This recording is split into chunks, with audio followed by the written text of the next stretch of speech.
Today, we are going to start an amazing journey through Asia, the largest and most populated continent on Earth. We're going to visit all the countries of this massive continent, and we're going to learn their flags, their capitals, and their most beautiful places.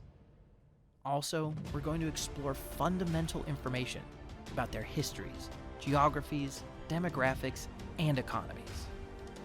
So, from Turkey to Japan, and from Russia to Singapore, welcome to the countries of Asia.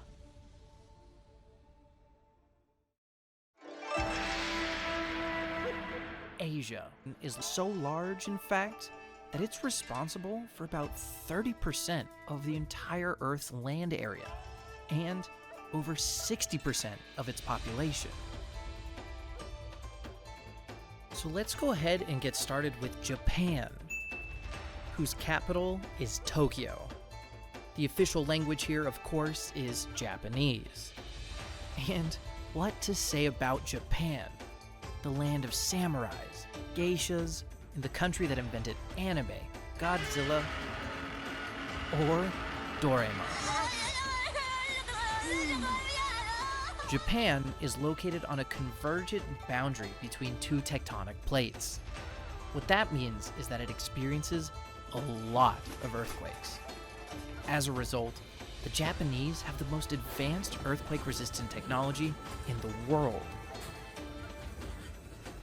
But despite that, sometimes disasters can't be avoided, like in 2011 when an earthquake caused a massive tsunami that devastated the Fukushima nuclear power plant, leading to an ecological catastrophe.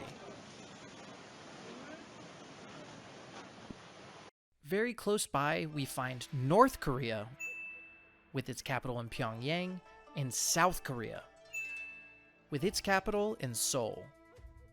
In both countries, they speak Korean. And, well, as you can imagine, it sounds like these countries should be one country, Korea, and not two, North and South Korea. But these two have some, let's say, intense history. During World War II, Japan had invaded the entire Korean peninsula, but Japan then lost the war. From there, the United States temporarily occupied the southern zone, and the Soviet Union occupied the northern zone. Since the Soviet Union was communist, it implemented a communist regime. But the United States was capitalist, so it set up a capitalist country. Later on, the North tried to invade and conquer the South, but failed thanks to the assistance of the United States.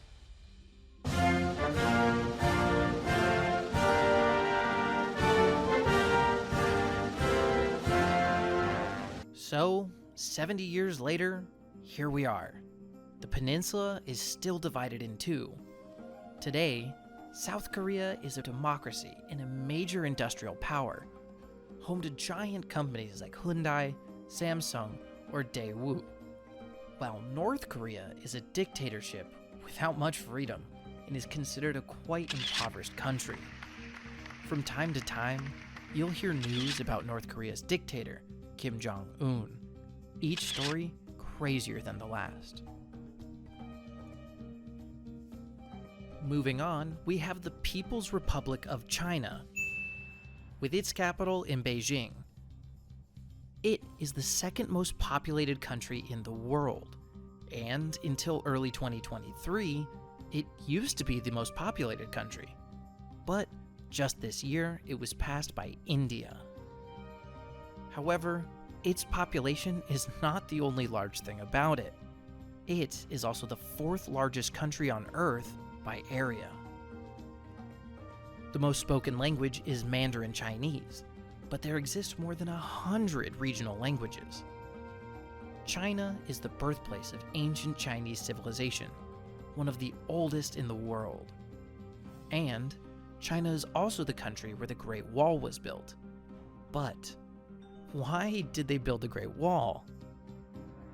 Well, history suggests that they made this wall to defend from invasions. But An invasion of what? Well, obviously, an invasion of, you guessed it, likes. Get it? However, blocking an invasion of likes is the opposite of what we need. So if you're enjoying the video, please go ahead and click like, hit the notification bell, and leave a comment telling us your favorite thing that you learned in the video. Something as simple as this is crucial to helping the channel grow. So if you do, thank you very much. Anyway, coming back to real history, who really tried to invade China? Was it the Illuminati?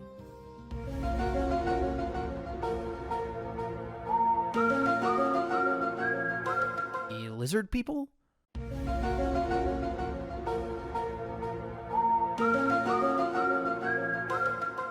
Napoleon riding on a penguin?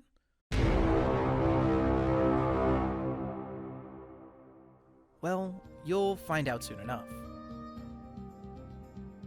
Moving on, this small island over here is the Republic of China, with its capital in Taipei. However, everyone pretty much calls it Taiwan. Here, they also mainly speak Mandarin Chinese. And, yes, we again have the issue of two countries with the same name, the People's Republic of China and the Republic of China. Let me explain. During the 20th century, the Chinese Civil War eventually led to the country being divided in two, with the People's Republic of China, the big China we all know, and the small island of the Republic of China, popularly known as Taiwan.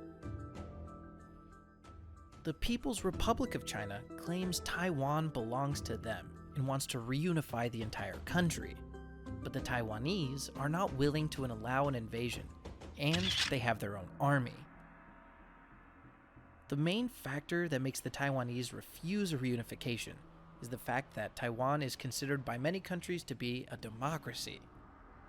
Some might say once you live in a prosperous and free country, who wants to live a life in such a rigid communist system? The United States supports Taiwan, but China claims that reunification will happen by any means sometime soon. So, who knows, maybe this is where the Third World War begins. Unless, of course, Putin decides to start it sooner. Moving on, Mongolia has its capital in Ulaanbaatar. Here, they speak Mongolian. Mongolia is the least densely populated country in the entire world, as only 1.5 million people live in this vast nation, which leads to a density of only 2 inhabitants per square kilometer. While it is a peaceful country today, Mongol horsemen were formidable warriors during the Middle Ages. Famously, under the leadership of Genghis Khan, they conquered the largest empire on Earth.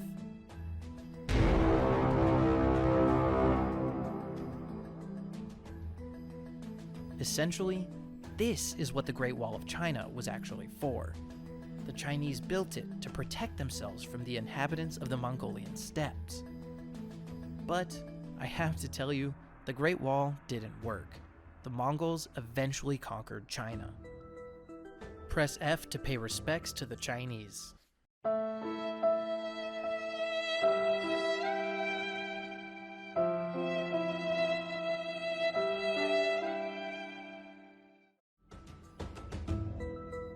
Russia is a country divided between Europe and Asia.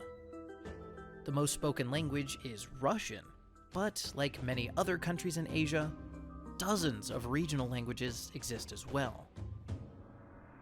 Although Russia has more land area in Asia than in Europe, most Russians live in the European half.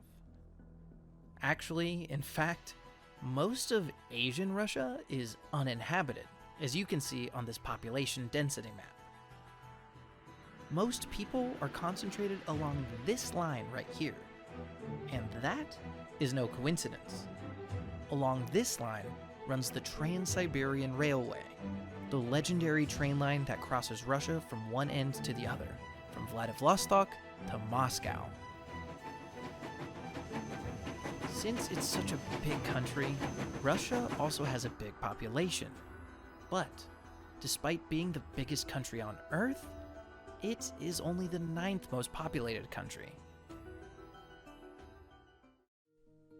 Now, let's move southeast to, you guessed it, Southeast Asia, where we'll find many interesting countries. To start, the Philippines has its capital in Manila. Here there are two main languages, Filipino and English. An interesting fact is that it's called the Philippines because this archipelago was named in honor of King Philip II, since it was originally conquered by Spanish navigators.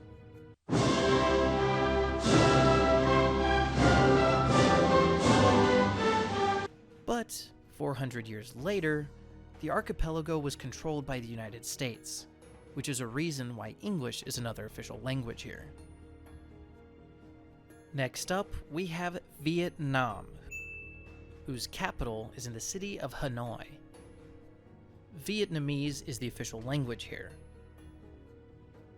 During the years of the Cold War, Vietnam was also divided into North and South Vietnam. The United States sent its troops to fight in Vietnam, trying to prevent the spread of communism. This was the famous Vietnam War, immortalized in numerous films. But although in movies it may seem like the United States won the war, the reality is the United States ended up losing and had to withdraw its troops from the conflict.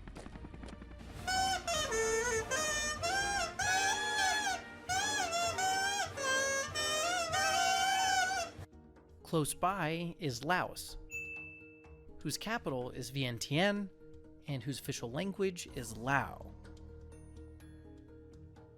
The country is covered by beautiful jungles, and you'll find the stunning city of Luang Prabang with its impressive Buddhist temples. Thailand has its capital in Bangkok. Most of the population speaks Thai, but dozens of regional languages also exist. Thailand is one of the most popular tourist destinations in all of Asia. Every year, millions of tourists flock to its beaches, visit its jungles, and explore its ancient ruins. Now, let's move on to Cambodia. Its capital is in Phnom Penh, and the official language is Khmer.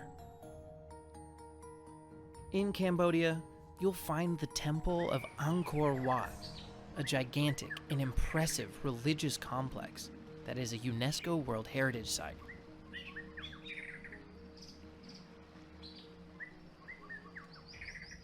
Malaysia has Kuala Lumpur as its capital, and the most spoken language is Malay.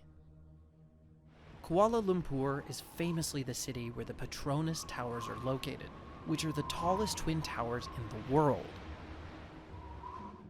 The country is divided into two parts, one on the mainland of Asia and the other on the island of Borneo. Brunei is a microstate whose capital name is almost as large as the country itself. Its capital is called Bandar Seri Begawan. They also speak Malay.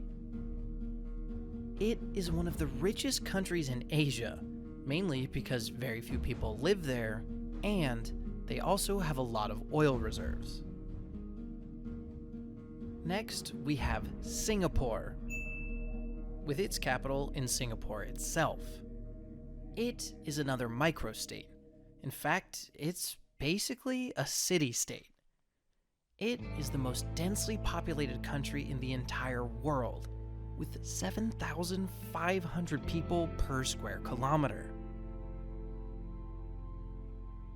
However, despite its small size, its port is one of the most important in the entire world, as it is located in a strategic position in the middle of shipping routes between Asia and Europe.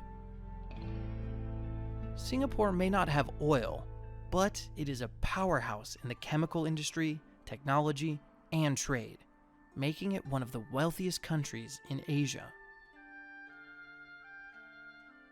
Singapore was originally a small fishing town until it became a British colony. From there, it started growing due to its strategic location and received migrants from many surrounding areas. Its population, since then, is very diverse, and it has 4 official languages: English, Malay, Tamil, and Mandarin Chinese. Indonesia occupies a large archipelago. Its capital is Jakarta, and the most spoken language is Indonesian. But, naturally, hundreds of regional languages can be found within the vast number of islands. It is the 3rd most populous country in Asia and 4th in the entire world, although some islands are more heavily populated, while others have basically no inhabitants. Indonesia is located on the boundary between 2 tectonic plates, making it a country with significant seismic and volcanic activity. The most powerful volcanic eruption ever recorded occurred in 1883 at Mount Krakatoa in Indonesia. The explosion was so massive that the volcanic island disappeared entirely, causing tsunamis that killed hundreds of people and ash clouds that traveled all the way across the globe to Europe, and they remained in the air for years. In recent decades, Krakatoa has once again emerged from the waters. So, who knows? Maybe one day we'll witness another mega eruption like the one 150 years ago.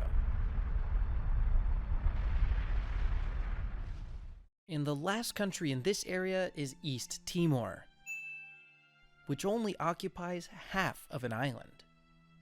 The capital of this country is Dili, and they mainly speak Tetum and Portuguese. Timor is one of the poorest countries in Asia, but at least its nature is breathtaking. The division between Asia and Oceania is not very clear. Normally, the Wallace Line is used as a division between the two. Wallace noticed this clear division between the species of both land mammals and birds during his travels. To the west of this line, you'll find organisms related to Asiatic species, and to the east, a mixture of species with both Asian and Australian origins. Nevertheless, other scientists drew other lines, trying to be a bit more accurate, and the lines move slightly east. So, in this video, we will consider the Lydekker line as the outer limit. And, as such, East Timor is technically in Asia, and Indonesia extends between Asia and Oceania. Now, we return back north to Myanmar, whose capital is in Naypyidaw. Formerly known as Burma, its capital was Yangon, which was also previously known as Rangoon. Here, they speak Burmese, but, like other countries, some regional languages also exist. In 2021, the military staged a coup against the government, and in a strange twist of fate, an aerobics teacher who recorded herself every morning in front of the Parliament building unknowingly captured the moment when the military entered the Parliament to carry out the coup. Next is India, with its capital in New Delhi.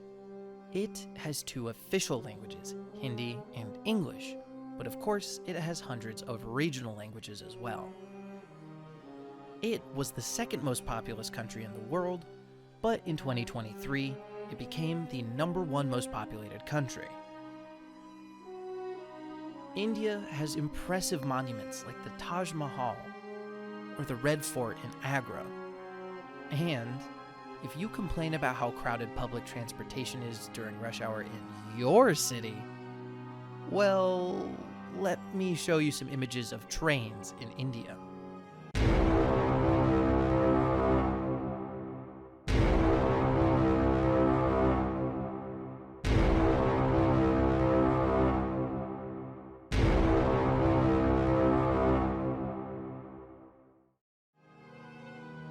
Moving off the coast of India, we find Sri Lanka, as its capital in, and forgive me for this one, Sri Jayawardenapura Kotte. Oh, that's tough. I really hope I said that one right. But anyway, the most spoken language here is Sinhala, a language that has beautiful writing. Sri Lanka is a gorgeous island with jungles, tea plantations, elephants, anything you could imagine. It is truly an amazing country. Back to the mainland, Bangladesh has its capital in Dhaka. Bengali is the official language of this country. And despite its small size, it has nearly 180 million inhabitants, which means it has a very high population density. It is the 8th most populated country on Earth. So many people can live there because it's a very fertile area, ripe for agriculture. Bangladesh is located in the delta of both the Ganges and Brahmaputra rivers, an alluvial plain with numerous extremely fertile islands. Next, Nepal has its capital in Kathmandu. Nepali is the most spoken language, but many other minor languages also exist. Nepal has a really unique flag.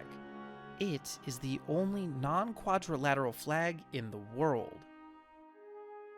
The flag has a shape that is similar to the mountains, and it's not by chance that the Himalayas run along the entire country.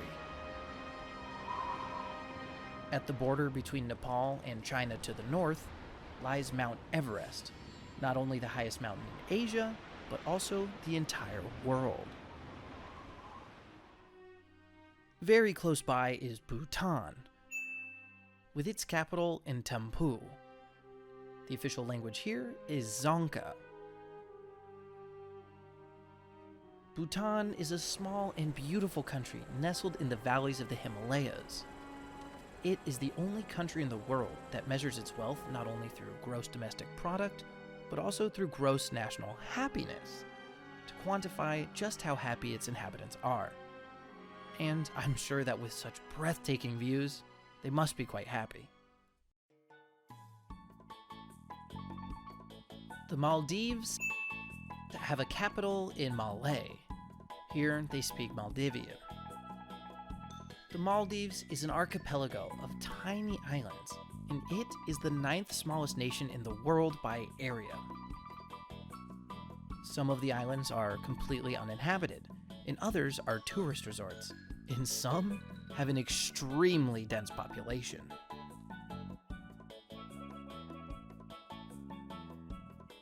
And while it is beautiful, there is a sad fact about this country. The tallest mountain, if you can even call it that, has a height of only 2.8 meters. So, in such a flat country surrounded by water, you can imagine what's going to happen with the climate change and its effect on rising sea levels. The Maldives are going to end up underwater, and if people don't leave in time, I guess they're going to end up living with their new neighbor. Who lives in a pineapple under the sea? SpongeBob SquarePants! Absorbent and yellow and porous is he. SpongeBob SquarePants! Next up, we find Pakistan, whose capital is in Islamabad. The two official languages here are English and Urdu, but of course, there are dozens of minor languages throughout the country. This country is basically located in the Indus River Valley, which is the furthest point reached by Alexander the Great and his army. So, if Alexander's empire still existed today, students would have to learn a lot less countries in geography class. But unfortunately, his empire no longer exists. Press F to pay respects to students everywhere.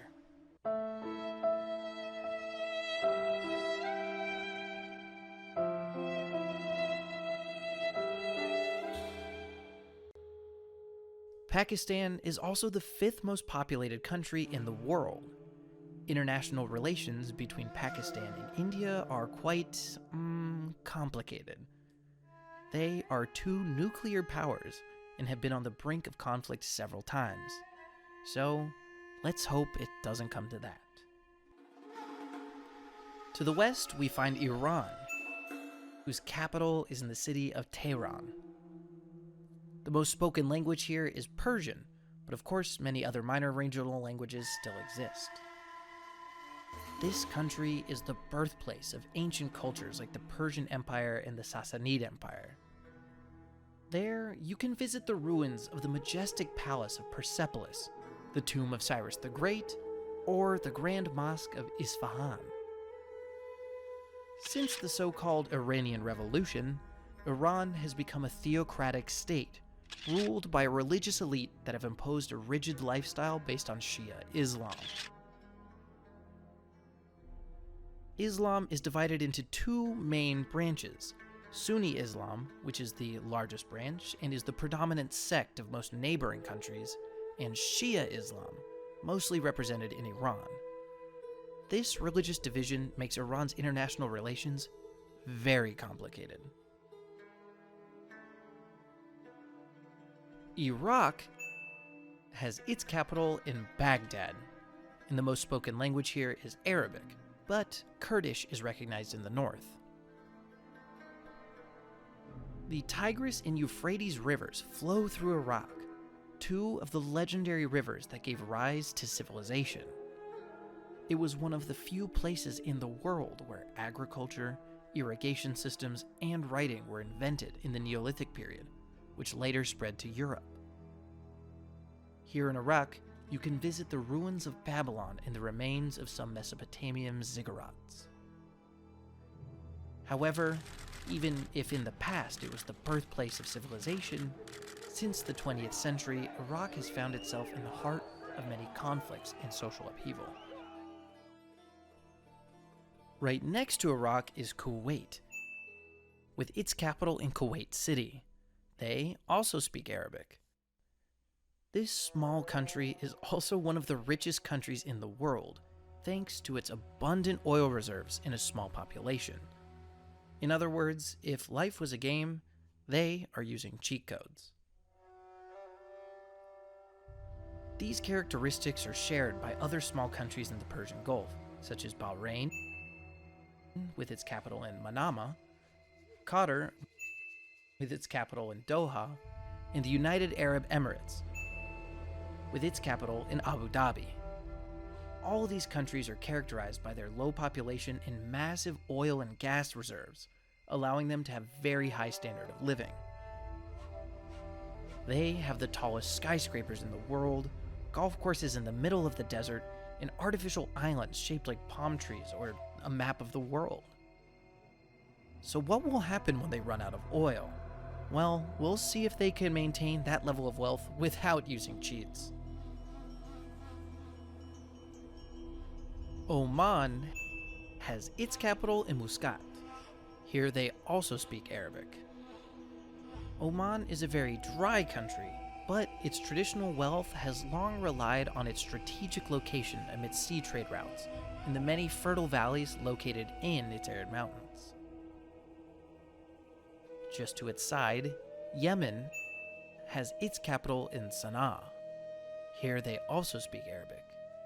However, Yemen has been in a civil war since 2014, a four-sided war where one part of the country seeks independence, two other factions fight against each other, and the separatists try to secede. It has also attracted terrorist armies trying to seize power, so the country has plunged into a spiral of destruction and poverty that has made it the poorest country in Asia.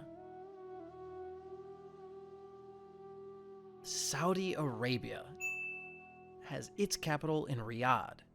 Here they speak Arabic. It is the country where Islam was born. After gaining control of the holy city of Mecca, Muhammad, its prophet, began spreading Islam, which has become the second most important religion in the world. Every year, millions of Muslims pilgrimage to Mecca to fulfill one of the 5 pillars of Islam. Today, Saudi Arabia is, thanks to oil and gas, one of the richest countries of Asia. It is considered a theocracy. All of the laws are based on religion, and the king has absolute power. Saudi Arabia is the most fierce adversary of Iran, so both countries are in a constant power struggle to be the arbiters of power and influence in the Middle East. Alright guys, so far everything has been pretty easy. We've been on the bunny slopes. Countries were big and clearly identifiable on the map. But now, it's time to get serious, and things are going to get complicated. What comes next is only suitable for those who want to reach an expert level. So, without further ado, let's zoom in on the Mediterranean coast. First, we have Jordan, with its capital in Amman. Here, they speak Arabic, and in this country, you can find the ruins of the beautiful city of Petra. And next to it, Israel has its capital in, well, here's where it gets tricky. So, look, okay, this is Israel, and this is Palestine. Israelis speak Hebrew and Palestinians speak Arabic. They have been in a long conflict for over 80 years now. It's one of the most complex and long-standing conflicts in the entire world. So, I'll do my best here to simplify.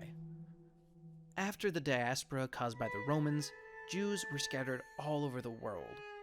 But during World War II, the Holocaust led to millions of Jews being killed.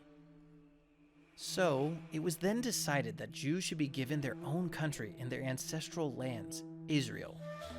However, for the past 2,000 years, there had been people living there, the Palestinians. So, the Palestinians and neighboring countries declared war on Israel 3 times, trying to get their land back. But every time, Israel won with support from Western countries, and with each victory, they took more land from Palestine. So, until recently, Palestine had its capital in Jerusalem, and Israel in Tel Aviv. But it turns out that Jerusalem is now divided into 2 parts, one belonging to Israel, and the other to Palestine.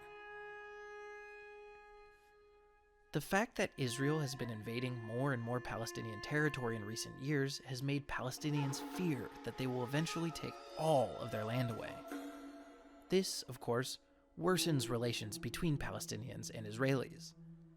Israel now claims that its capital is Jerusalem, but most countries in the world don't recognize it as such and maintain their embassies in Tel Aviv.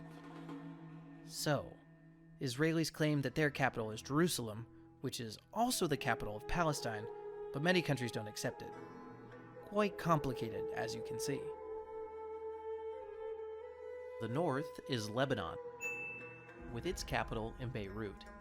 They speak Arabic. Lebanon has a really interesting flag featuring a cedar tree.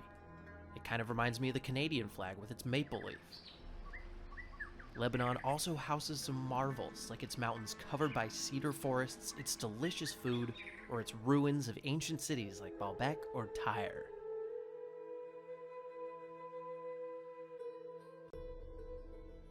Syria has its capital in Damascus, and they also speak Arabic. The country has been in a catastrophic civil war for over 10 years now. Besides the hundreds of thousands of deaths, it has also caused the destruction of archaeological heritage, which is truly a shame because Syria's cultural heritage is immense.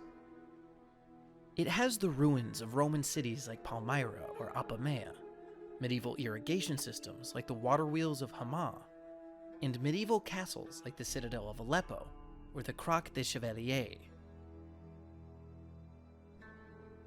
Turkey has its capital in Ankara, and the official language here is Turkish. Most of the country is in Asia, but its largest city and former capital, Istanbul, is in Europe.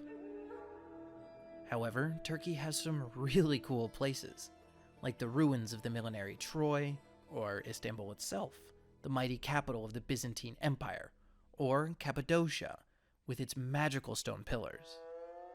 And, of course, here you can eat a delicious kebab, Once you try a real Turkish kebab, you will reject the fast food kebabs we're used to eating, and you will embrace the real, the traditional, the authentic Turkish gastronomy.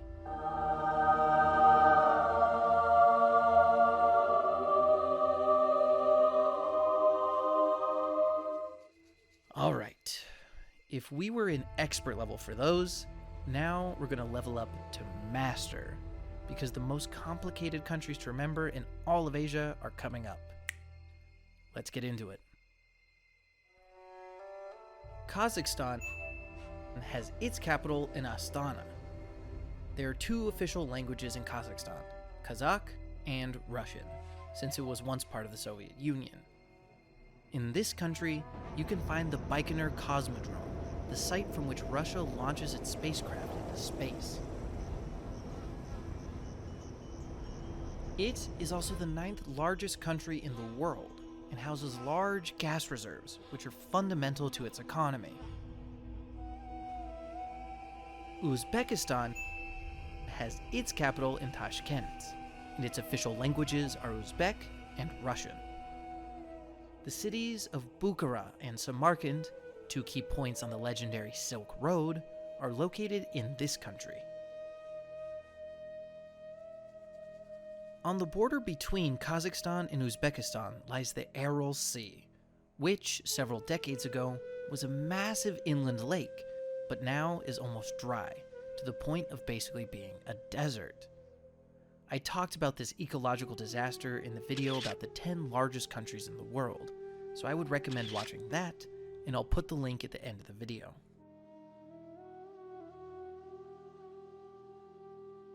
Next, we have Kyrgyzstan, with its capital in Bishkek. Official languages here are Kyrgyz and Russian. Kyrgyzstan is very small and is sandwiched between all of its surrounding countries. It is an extremely mountainous country with high peaks, narrow valleys, and dangerous gorges, just like its neighbor Tajikistan, whose capital is in Dushanbe. With such challenging geography, where agriculture and transportation are very difficult, these two countries are amongst the poorest in the continent.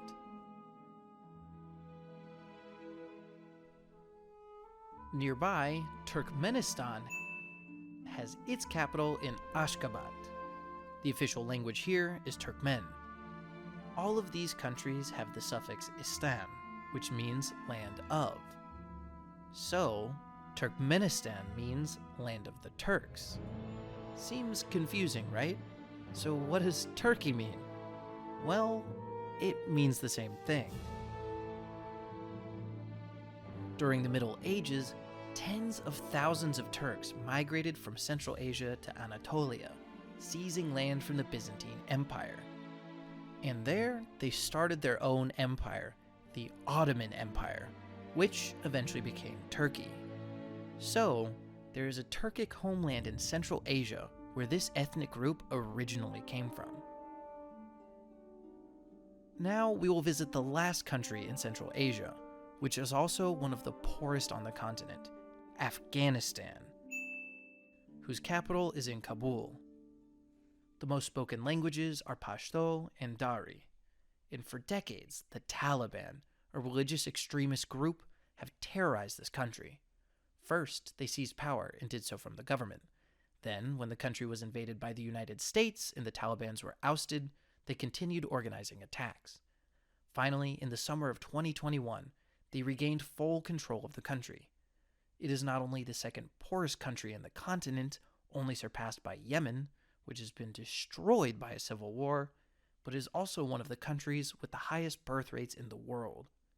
Such a poor country with such a high birth rate is truly a demographic bomb waiting to explode. Finally, we're going to talk about 3 countries that, due to their location and the limits between Asia and Europe, are sometimes considered Asian and sometimes considered European. In the Caucasus region, there are 3 small countries. First, Georgia, with its capital in Tbilisi. Here they speak Georgian. To the east, we have Azerbaijan, with its capital in Baku. and here they speak Azerbaijani. And bordering both of them is Armenia, with its capital in Yerevan, and of course they speak Armenian. This country, located between many Muslim countries, actually became the first state in the world to adopt Christianity as its official religion.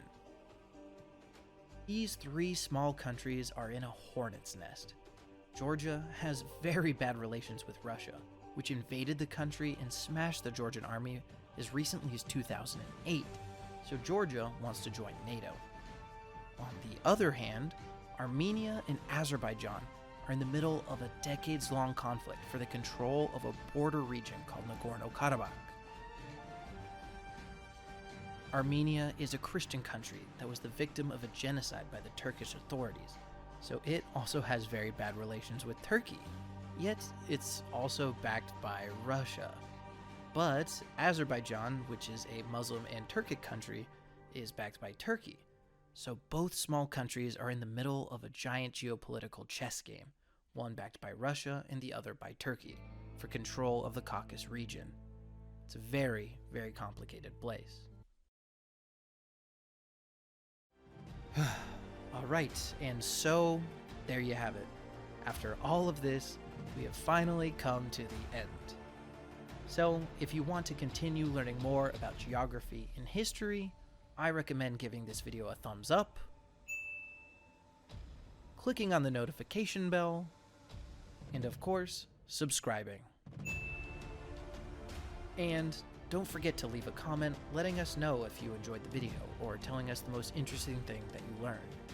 So, thank you so much for watching, and we'll see you next time.